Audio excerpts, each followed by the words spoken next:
इस वक्त मैं मौजूद हूँ राष्ट्रीय लोकदल के प्रदेश कार्यालय में और मेरे साथ मौजूद हैं अनिल दुबे जी, जो कि राष्ट्रीय प्रवक्ता हैं। अनिल जी, आज पहले चरण का चुनाव स्टार्ट हो चुका है। प्रदेश की 8 लोकसभा सीटों में चुनाव चल रहा है, क्या कहना चाहेंगे? कितने प्रतिशत मतदान हो चुका है अब तक? देखिए, मतदान को लेकर के पूरे जो 8 सीटों पर मतदान हो रहा है, बहुत उत्साह है।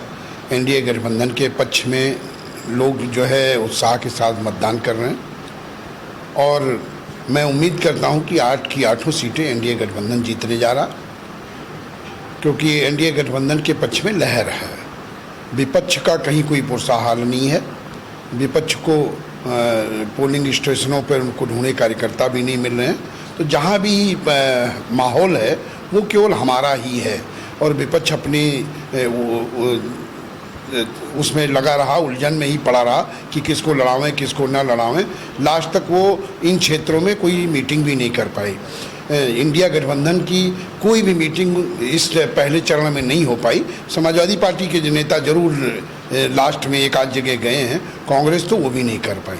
तो पूरे देश में एनडीए के पक्ष में जो माहौल है, जो एनडीए का नारा है 400 पार अब की बार, तो वो उत्तर प्रदेश में उसको लेकर के बहुत उत्साह है। उत्तर प्रदेश में 80 सीटों का मतदान होना है और 8 सीटों का आज मतदान हुआ है और 8 सीटों के रुझान को जो जैसा चल रहा है उसको देख कर ऐसा लगता है कि उत्तर प्रदेश की 80 की 80 सीटें एनडीए गठबंधन जीतेगा।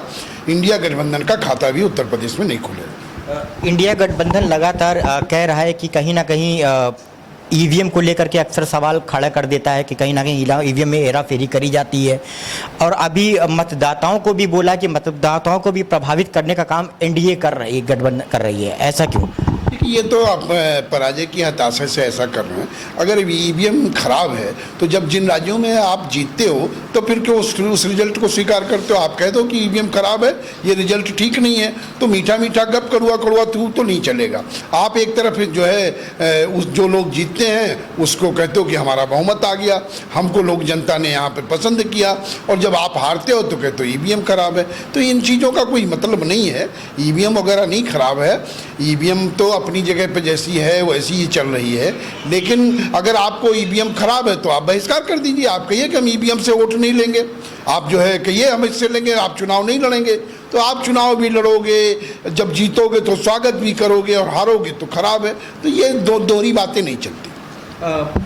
उत्तर प्रदेश में कितनी सीटें एनडीए गठबंधन के उसमें आ रही हैं? नहीं, उत्तर प्रदेश में 80 की 80 सीटें हैं और जो पश्चिमी उत्तर प्रदेश का जो रुझान है, पश्चिमी उत्तर प्रदेश में जिस तरह से जनता ने समर्थन किया, एनडीए को समर्थन किया, माननीय प्रधानमंत्री जी की, माननीय मुख्यमंत्री जी की और राष्ट्रीय लोकदल के मुखिया चौधरी जयंत सिंह जी तो लगातार पश्चिमी उत्तर प्रदेश में एक संसदीय क्षेत्र में 4 रैलियां कर चुके हैं, 4 सभाएं कर चुके हैं और वो अपने शक्ति रथ से दौरा कर रहे हैं। आज उनकी धर्मपत्नी श्रीमती चारू चौधरी जी भी रोड शो कर रही हैं। तो पर उनके रोड शो में जिस तरह से लोग उमड़ रहे हैं, जिस तरह किसान नौजवान आ रहा, उसको देख करके तो ये लगता है कि उत्तर प्रदेश की 80 की 80 सीटें एनडीए गठबंधन जीतेगा। एक सवाल अंतिम आपसे और करेंगे। दूसरे चरण के लिए खास तौर से एनडीए गठबंधन ने क्या तैयारी करी है?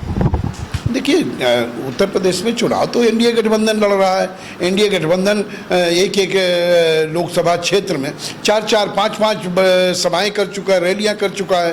तो हमारी तो तैयारी ही है। हम तो 24 घंटे जो है जनता के बीच में रहते हैं, हम किसानों के बीच में रहते हैं। राष्ट्रीय लोकदल और राष्ट्रीय लोकदल के नेता किसानों के लिए संघर्ष करते रहते हैं, किसानों के लिए सोचते हैं, उन्हीं के लिए लिखते हैं, उन्हीं के लिए चिंतित रहते हैं कि किसान को मूल्य कैसे मिले, किसान की उपज का मूल्य कैसे मिले, उनको पानी बिजली कैसे फ्री मिले। तो जब हम उन्हीं के लिए रहते तो हम वहाँ की जनता, वहाँ का किसान सब हमारे साथ है और दूसरे चरण की भी 8 सीटें हम ही जीतेंगे। इतना समय देने के लिए बहुत बहुत धन्यवाद। धन्यवाद। ये थे हमारे साथ में राष्ट्रीय लोक दल के राष्ट्रीय प्रवक्ता अनिल दुबे जी, जिनसे हमने प्रदेश में जो आज 8 सीटों के जो लोकसभा चुनाव हो रहे हैं उस पर हमने जानने का प्रयास किया। साफ तौर पर कहना है कि एनडीए गठबंधन उत्तर प्रदेश के अंदर 80 की 80 सीटों पर अपना परचम लहराएगा। कैमरामैन उमंग के साथ Avinash Verma, public live news.